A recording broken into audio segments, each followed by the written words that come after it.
What's going on, folks? Ted from Immersion here, and let's talk Spelljammer, because I think now more than ever our kind of official thoughts that Spelljammer is going to be one of the classic campaign settings, or one of the things we're going to receive here in 2022, is actually 100% for sure happening. I had speculated Dragonlance would be a thing. We saw the Dragonlance UA. That makes me think, yes, Dragonlance is coming.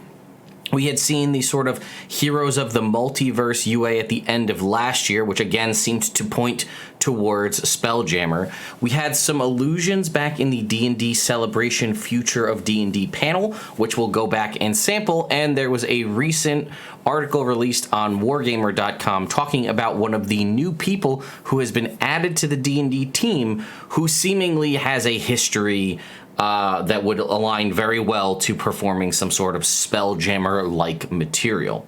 So I'm also going to provide some speculation on what I think we're going to see. As it's been stated before by Ray Winninger, kind of head of Dungeons & Dragons team, we're going to receive some, perhaps not this one, maybe it's Dragonlance, maybe it's both, in a new format. A new print format, I should say, as well. So we had been back and forth. Is it a digital-only release? Is it a print-only release? And I've covered these all in the past, but basically he tweeted out that we're going to receive some of our new content from 5th edition in formats we've never seen before. And I think that that's likely a misnomer, but I'm going to talk about that more in a second. So for starters, let's go ahead and I don't think I need to review the Heroes of the Multiverse Unearthed Arcana, but that provided us things like plasmoids and GIF and other creatures that are multiversal travelers. So I thought we would go ahead and take a look at the Future of D&D panel and sample a couple of the videos from it, and then we'll take a look at the articles. So I will go ahead and pull up Chris Perkins here, and I've got it to around the time, so let's go ahead and listen. For sure will excite you and will expand the D&D multiverse. Multiverse thrown out there right there. So now in the short term, in the very short term, keep your ears open for more news next month about a new product that we're releasing in 2022 that goes into a new place we've never been before. I think this is Netherdeep. It's a wonderful, scary. Players are going to be absolutely terrified when they go into a setting. I think that's Netherdeep. I'm pretty sure. The Critical Role book that's coming out next week, or this week. I can't say. Lots of secrets. Okay, secrets. Sure, we got laughing from Ray Winninger in the background. Now, I know that you have one little secret that you're here is the secret. Yes. For 2022, and I want to see it. So please. Coming in 2022. Share just one secret. Okay. One yes. secret. So, let's see it. Let's see it. Okay, this is it. Pop it up. Okay, as you can see, this is Boo, and they will go on to say that Boo, from Baldur's Gate fame, the miniature giant space hamster. Now, a lot of you will say, well, that would probably lean more towards a Baldur's Gate campaign or something along those lines. We've already seen Baldur's Gate arrive in Descent into Avernus, but all of these little things around the outside here, now some people said they're eyeballs. I'm leaning more towards those being crystal spheres, and this would be sort of a multiversal thing dealing with Spelljammer, Boo being a race of miniature giant space hamsters, or at least that's what we're led to believe. But let's continue the video. Okay. So, this is a very loose sketch of a cover that one of our artists, Hydro74, We know Hydro. Many of our alt covers, turned over just days ago, and so this is going to be an alt cover for a book in a product that we'll see in a product. What you're looking at In 2022, mind you. In case you didn't know that already, and as you know, Al, hamsters are the most dangerous mammal in the animal kingdom. And, so, whatever this product may be, it's got this figure on the front, and those who don't know the old Baldur's Gate video games very well might not recognize this is actually one of our most famous D&D characters. This is Boo, the a miniature giant space hamster. And now I know you're going to ask, so I'll just answer right away. What is the difference between a miniature giant space hamster and a regular hamster? None. They're the same thing. Mm-hmm. So Boo will be coming back in 2022 in a top secret product that I'm working on now with a bunch of other folks on the team, and I can't wait for you to see Boo and his friends in this mystery product next year. Okay. What a way to finish up D&D Celebration. Okay. So, a couple of things. Now, maybe I'm reading... Oops, sorry. Maybe I'm reading into it a little bit, but Chris specifically says a cover for a book that's coming in a product. And while you may say that's just him referring to the book as a product, which it is, I think that is not an attempted, I mean, this is obviously conspiracy theory territory, so take it with a grain of salt. But I think that is telling, and that it is a book that is coming as part of a larger product that we'll be receiving seemingly sometime here in 2022. Now, I did mention there was a bit of an article, so we're going to go ahead and take a look at that article as well. So it says, D&D Spelljammer return hinted at by ex-Paizo designer. So ex-Pathfinder writer and designer Jason Tondro, who this week leaves Paizo to work as a senior designer on D&D for Wizards of the Coast. By the way, if you missed that, there was an opening senior game designer position. Apparently, Jason Tondro was the one who got it. He held a Twitter AMA on Monday in which he hinted at a possible return to the classic D&D setting Spelljammer. If I were looking for someone to bring back Spelljammer, hiring a guy who made adventures and wrote for both Pathfinder and Starfinder, that's Pathfinder's space-themed campaign, or setting, would seem like a smart play, Tondro said, when asked what part of his experience on Pathfinder would be most influential in working for Wizards. Starfinder is Paizo's science fiction tabletop built on the Pathfinder rules system and released in 2017. It must be stressed, this is by no means a confirmation that Spelljammer revival is imminent. As Tondro said, I don't know what my first project at WotC will be. However, since we already know the plan to bring back 2 classic D&D settings and the Spelljammer Unearthed Arcana, we're leaning into this cranking up the rumor dial. And I'm in full agreement with that. Spelljammer is beloved, blah, blah, blah. Okay, so again, here it is. Here's the official, the comment, and then his response, basically saying, like, if you're going to bring somebody back to work on Spelljammer, somebody who worked on Starfinder seems like a smart bet. Let's see, and then this is just a little bit about his backstory. We may be looking at old settings, but D&D is moving on towards its 6th edition, blah, blah, blah. Okay, so to my point, we had the Unearthed Arcana Heroes of the Multiverse, which basically was, everyone's like, oh shit, Spelljammer is coming. We saw this image of Boo. We have Chris Perkins talking about expanding the D&D multiverse. We're talking about, again, I think the comments about going to a place we've never gone before is references to Critical Role Call of the Netherdeep, which is something people haven't gone before. And if you've seen any of the monster reveals and stuff for that, it does look pretty scary. By the way, my early review copy of that book got delayed due to all of the snow here in my region, so I think it's going to be arriving tomorrow. But that being said, I'll have another video coming out showcasing some of the stuff that's already started to leak from that. But I think, again, the Unearthed Arcana, the comments about Boo and that's the collector's edition, limited edition art from Hydra 74 there, with the sort of, I do truly believe those are crystal spheres, although they could be beholder eyes, which I still think does lead into the concept of Spelljammer. As we know, there is an entire planet, aberrations come from other realms and other planets and things like that. Beholders come from one, so it could be talking about possibly visiting that location as part of it, but I do think that, and for some reason in my head, I've had this internal, like, maybe it doesn't make any sense, but I've thought that they were going to use Minsk and Boo as the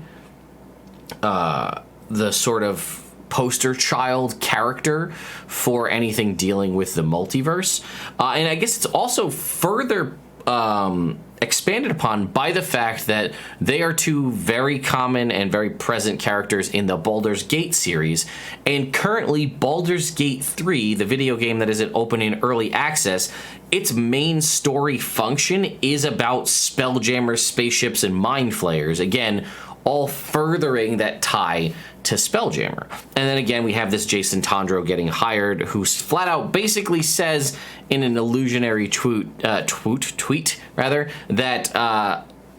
yeah, it would make sense to hire somebody who worked on Starfinder if you're gonna work on Spelljammer.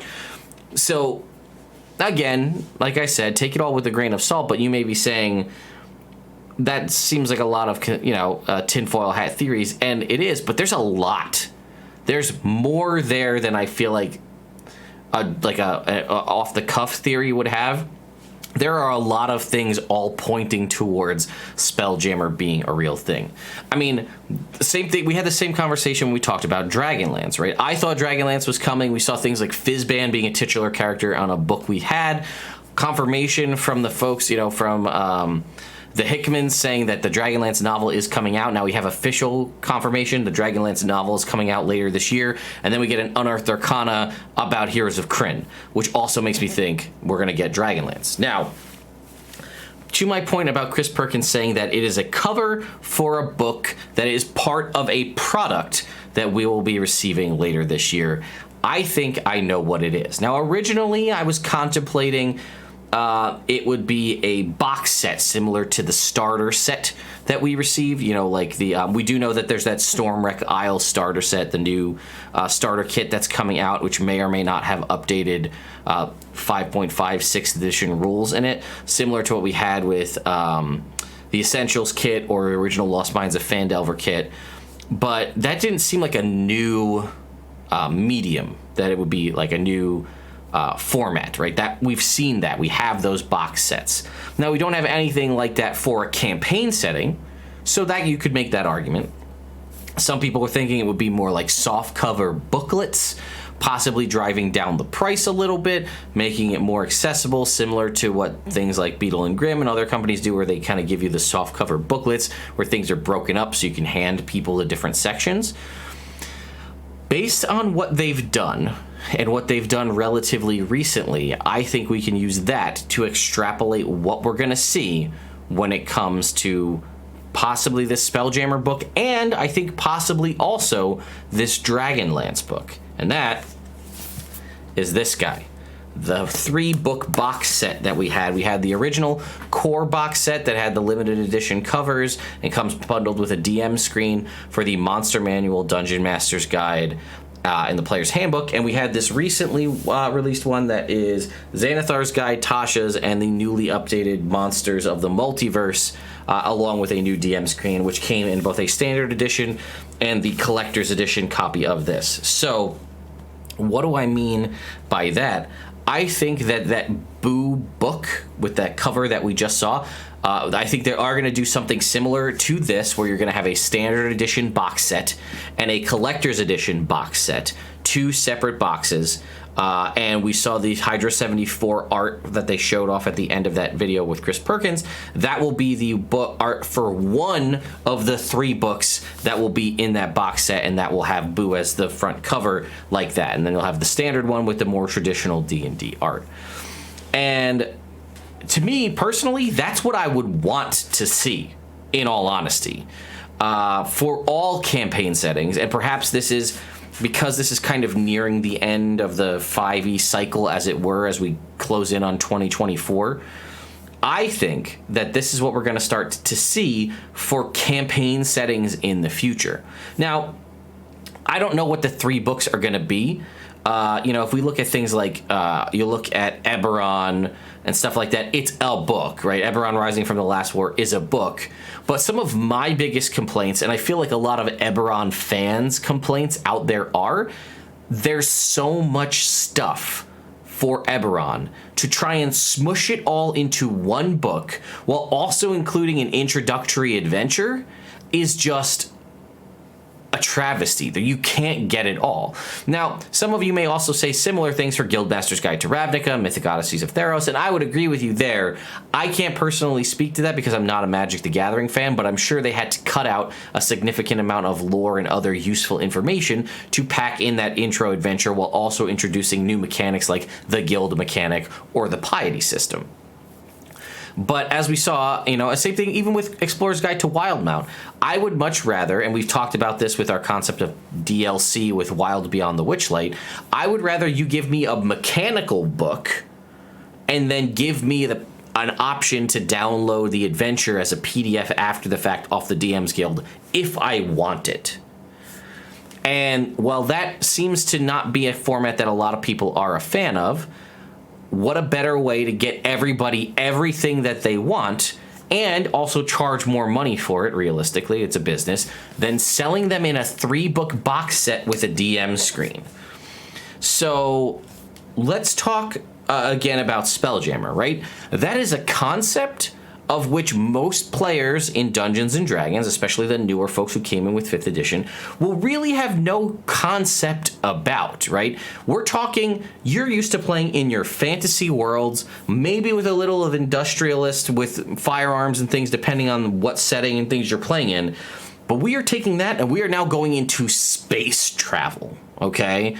We are talking oxygen, atmosphere, spaceship and ship-based mechanics, right? You're going to need to understand how to different classes of ships, I assume, right? This is how it was back in the day, right? You have your different, yours personal Spelljammer, your party's Spelljammer, the mechanics of driving a ship from point A to point B to transverse wild space, the different, you could have multiple books just on creatures because you are literally traversing other worlds bereft with new creatures and monsters to encounter.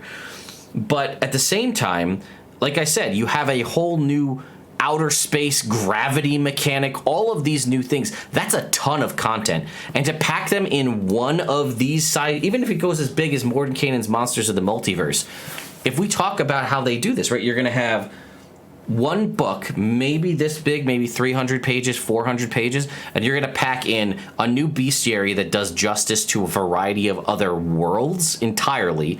Mechanics around traversal, leaving your home realm space, crystal sphere, to go elsewhere. The whole lore behind what we're even talking about. Mechanics for traversing spaceships, equipment.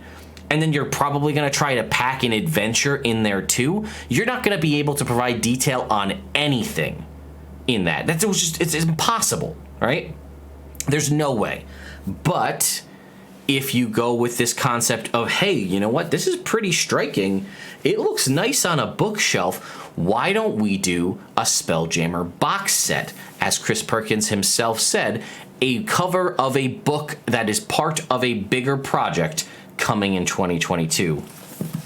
That's this, I'm positive. So we could have 3 books inside there, right?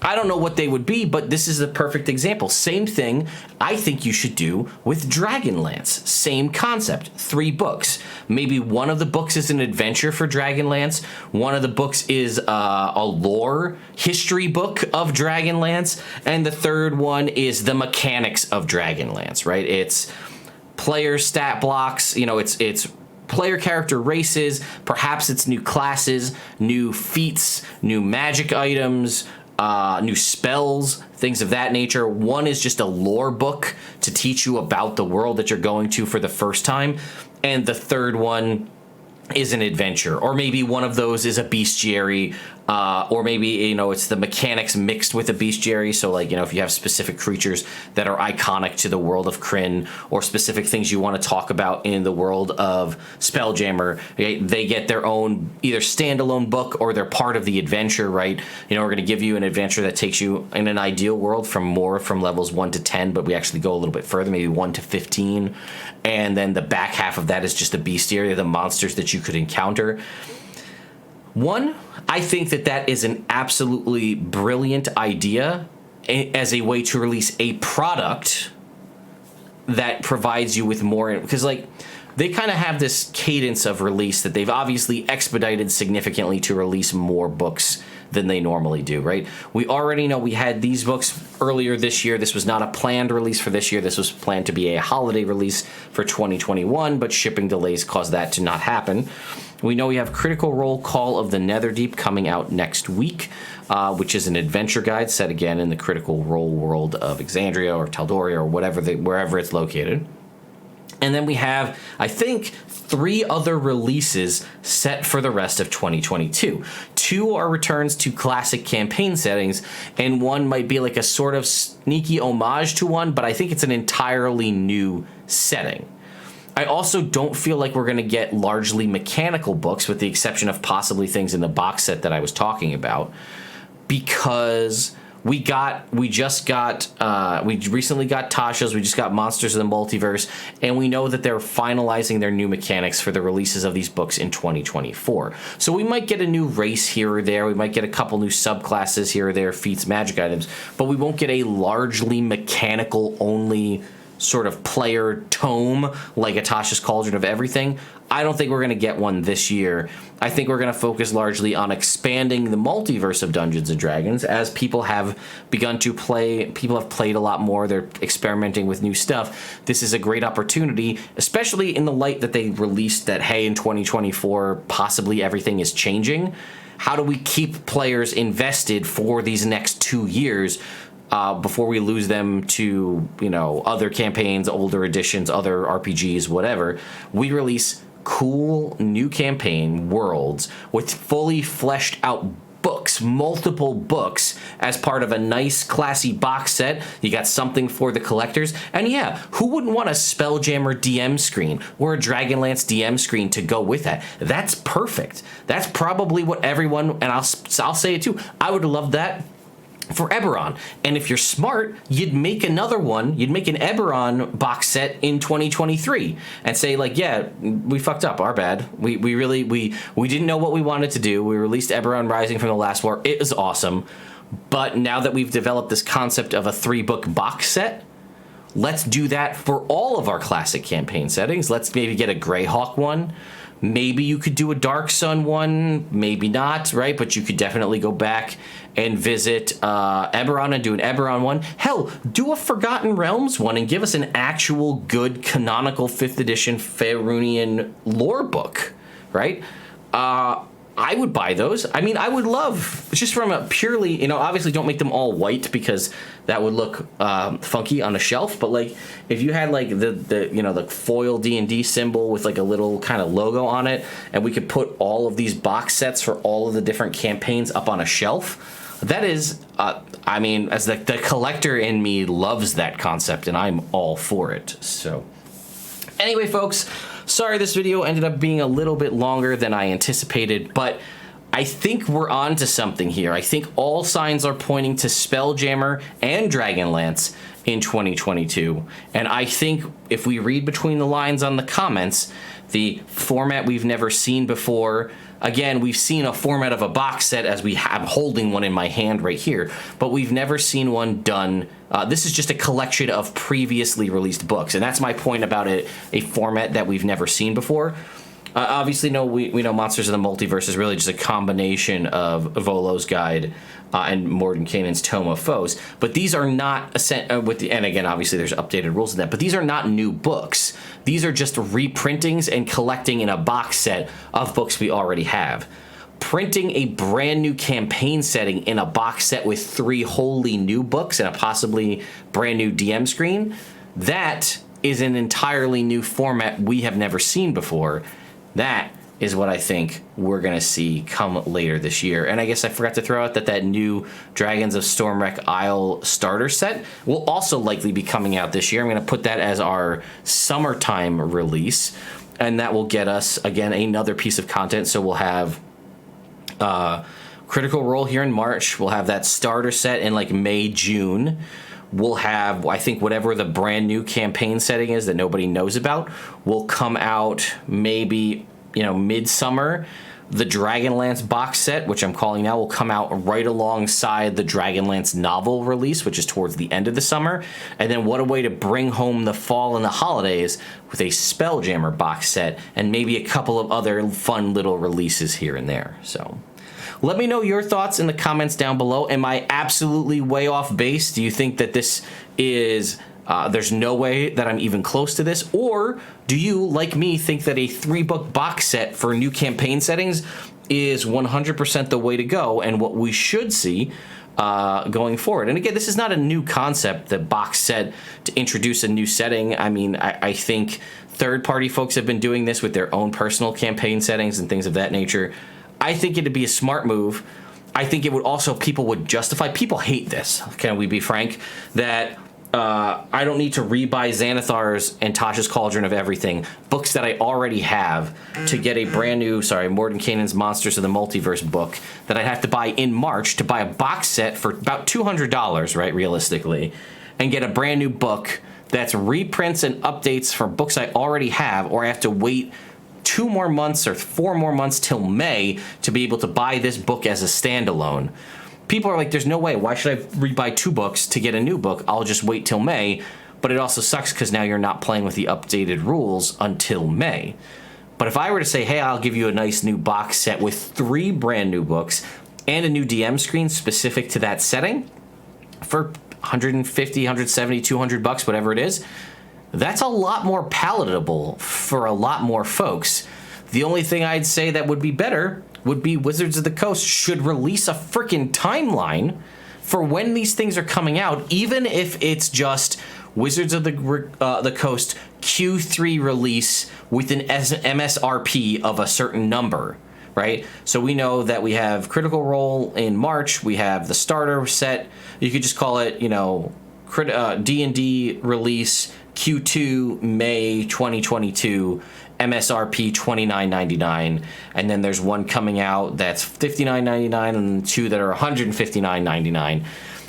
Even if we don't know what they are, 1, you'll drive up a ton of people talking about what they possibly could be in the form of speculation videos, myself included, but you'll also allow your fan base to plan around, like, okay, I know possibly $160 product is coming out first party later this year.